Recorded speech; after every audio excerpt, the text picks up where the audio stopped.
అయితే రాజుగారు ఇప్పుడు ఉన్న పరిస్థితుల్లో కాంగ్రెస్ ప్రభుత్వం వచ్చింది కాబట్టి, అంటే ఎవరన్నా ప్రజలకి ఇటువైపు కొనుక్కోండి, లేకపోతే ఇటువైపు కొనుక్కోండి అని చెప్పడానికి అవకాశం ఉందంటారా?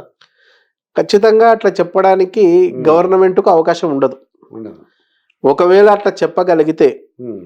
ఖచ్చితంగా ఆయా ప్రభుత్వానికి అంటే కాంగ్రెస్ ప్రభుత్వానికి సంబంధించిన లేదా కాంగ్రెస్ పార్టీకి సంబంధించిన హ్మ్. నాయకులు ఎవరైతే ఉన్నో ఆ నాయకులకు సంబంధించిన హ్మ్. పొలాలు అటువైపుగా ఉన్నాయి కాబట్టి వాటికి డిమాండ్ బాగా పెంచుకోవడానికే ఇట్లా చెప్తున్నానని ఒక ప్రతిపక్షాల ఆరోపణలు ఉంటాయి. దాంట్లో వాస్తవం కూడా ఉంటుంది. ఉంటది. కాబట్టి గవర్నమెంట్ చెప్పినా కూడా ఇన్వెస్టర్స్ ఎవరైతే ఉన్నారో అటువైపు మొగ్గు చూపడానికి కూడా అవకాశం ఉండదు. హ్మ్. ఎందుకంటే ఇన్వెస్టర్స్ అనే వాళ్ళు కూడా ఈరోజు అంత గుడ్డిగా హ్మ్. కంపల్సరీ పోరు. ఎందుకంటే ఒక ఏరియా డెవలప్ చెందాలంటే ఏ ఏరియా అయినా డెవలప్ చెందాలంటే మౌలిక సదుపాయాల్లో ప్రధానంగా వాటర్ ఉండాలా, పవర్ ఉండాలా, ఎడ్యుకేషన్ ఉండాలా, హెల్త్ ఉండాలా, ఎంటర్టైన్మెంట్కి సంబంధించింది ఉండాలా.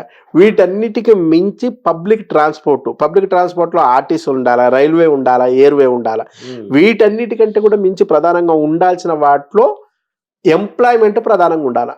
అది. అంటే నీకు ఎంప్లాయ్మెంట్ ఉంటే కొనుగోలు శక్తి వస్తుంది. అవును. కొనుగోలు శక్తి వస్తే ఇల్లు కడతాం, ఇల్లు కడితే పిల్లలు ఉంటారు, పిల్లలు స్కూల్ ఉంటాయి, కాలేజ్ ఉంటాయి, హాస్పిటల్స్ ఉంటాయి, మొత్తం ఎంటర్టైన్మెంట్ ఉంటాయి, A to Z వస్తుంది. కాబట్టి ఆ ఏరియా డెవలప్ అవుతుంది. అది సో ఒకదానికొకటి లింక్ ఉంది. అటువంటి ఏరియాలను చూసి హ్మ్. అటువంటి ఏరియాలను చూస్ చేసుకునే ఇన్వెస్టర్లు ముందుకెళ్తారు తప్ప హ్మ్.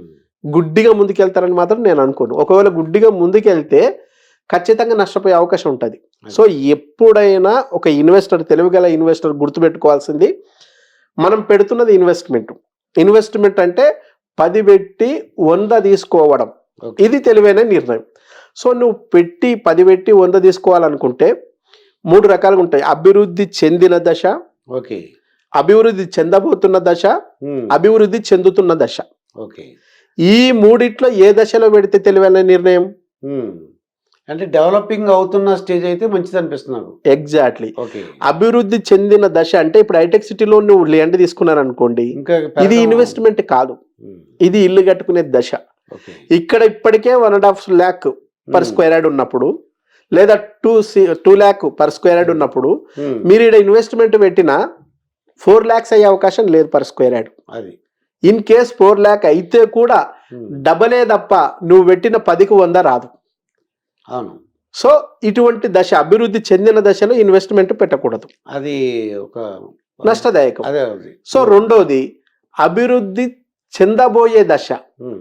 అభివృద్ధి చెందబోయే దశ అంటే ఫర్ ఎగ్జాంపుల్ మనకు ఫార్మసిటీ లాగా, అవును. కడతాల్ ఫార్మసిటీ ఏదైతే ఉందో ఆ. ఇది వస్తే, ఇవన్నీ వస్తే విపరీతమైన డెవలప్ చెందుతుందంట అని ఆశపడి అక్కడ మనం ఇన్వెస్ట్ చేస్తే హ్మ్. ఈరోజు కాంగ్రెస్ గవర్నమెంట్ వచ్చి దాన్ని రద్దు చేసింది. ఓకే. దాన్ని ప్లీజ్ ఇప్పుడు తీసుకున్న వాళ్ళ ఇన్వెస్ట్మెంట్ల పరిస్థితి ఏంటి? హ్మ్. ఫార్మసిటీని మార్చారు ప్లేస్‌ని. సో వస్తదట అంటే మేబీ 50-50 రావచ్చు, రాకపోవచ్చు. ఓకే. ఇది నష్టదాయకం. హ్మ్. కానీ అభివృద్ధి చెందుతున్న దశ హ్మ్. అంటే ఫర్ ఎగ్జాంపుల్ మీకు శంషాబాద్ లేదా షాబాద్ ఉంది. షాబాద్ దగ్గర మీకు చందనవెల్లి సెజ్ ఇచ్చారు, సీతారాంపూర్ సెజ్ ఇచ్చారు. దానికి అనుగుణంగా వెల్స్పన్ కంపెనీ నుంచి వచ్చింది, మైక్రోసాఫ్ట్ డేటా సెంటర్ వచ్చింది, అమెజాన్ డేటా సెంటర్ వచ్చింది, ఎయిర్టెల్ డేటా సెంటర్ వచ్చింది, కుందన్ టెక్స్టైల్స్ వచ్చింది, రకరకాలు వచ్చినాయి. అట్లాగే షాద్నగర్ లాంటి ఏరియాలో మీకు మైక్రోసాఫ్ట్ డేటా సెంటర్లు వచ్చేది, అమెజాన్లో వచ్చేసినాయి, మీకు PNG వచ్చేసింది. ఇట్లా రకరకాల డెవలప్మెంట్స్ అన్నీ వచ్చేస్తూ ఉన్నాయి. అది. వచ్చేస్తూ ఉన్న దశలో తీసుకుంటే ఏ గవర్నమెంట్ వచ్చినా ఆపలేరు. వీటికి మరింత యాడైతేవే తప్ప ఆగిపోయే ఛాయిస్ లేదు. కాబట్టి ఎప్పుడైనా తెలివైన ఇన్వెస్టర్ అభివృద్ధి చెందుతున్న దశ అంటే స్టార్ట్ అయిన దశలో తీసుకుంటే మీ పెట్టుబడికి మరింత రాబడి ఉంటుంది, లాభదాయకంగా ఉంటుంది, మీరు నష్టపోయే అవకాశం లేదు. కాబట్టి ఇటువంటి వాటిలో పెడితే ఉపయోగకరంగా ఉంటుంది మీకు. ఇప్పుడు ఆపరేషన్ లేకుండానే మోకాళ్లకు ప్లాస్మా ట్రీట్మెంట్, మీ ఆర్థోపెడిక్ సమస్యలన్నిటికీ రోబోటిక్ టెక్నాలజీ ద్వారా తక్కువ ఖర్చుతో శాశ్వత పరిష్కారం, ఫ్రీ కన్సల్టేషన్, ప్రతి ట్రీట్మెంట్ పై 20% డిస్కౌంట్. ఈ ఆఫర్ కొద్ది రోజులు మాత్రమే, త్వరపడండి. V9 hospitals 9281465842.